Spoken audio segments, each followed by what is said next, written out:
یو بزرګ په باره کې راځي هغوی یو انجلۍ د هسپتاله سره اخیستې وله، یو کشنوټې ماشومه اولاد یې نه درلودی، یو کشنوټې ماشومه وله، نو خو راغټه کله په خپله کور کې خپله لور یې ګڼلې. نو هغه بزرګ څو وخته تهجد توفیق ځینې واخیستلی سو.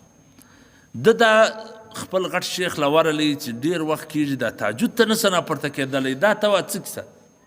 هغه ورته وویله چې ته په یو ګناه کبیره کې مبتلا یې. هغه وایي ما کشنۍ ګناه نه ده کړې، صغیره ګناه مې نه ده کړې، کبیره خو ډېره لرې خبره. خو دی چې کور ته رالی و خپلې زنانې ته وویله چې شیخ صاحب خو ما ته دی وویله، خو هغه زنان هم په دې خبره پوهوله. هغې ورته وویله ول څو وخت کېږي دغه نجلۍ پیغله سوې ده، ما تا چې لور جوړه کړې ده، نو په دې خو لور نه جوړېږي، خو نشیدې ورکړې دي نشی ورکړې دي، پردۍ نجلۍ ده د هسپتال څخه راوړې ده غټه کله که دی وغواړي واده مو سره کولی سي، نو خو پردۍ نجلۍ ده. نو د پردۍ نجلۍ سره چې ته کښېنې ګپې کوې بانډارونه کوې نو خو ګناه کبیره ده.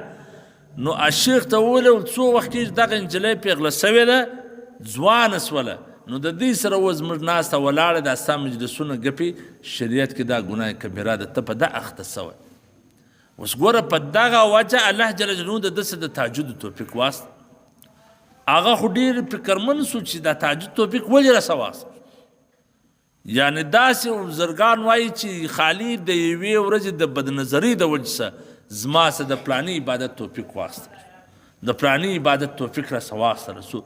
یعنې دا هم که یو څوک په دې پوه سي د الله د طرفه څه غټه سزا ده.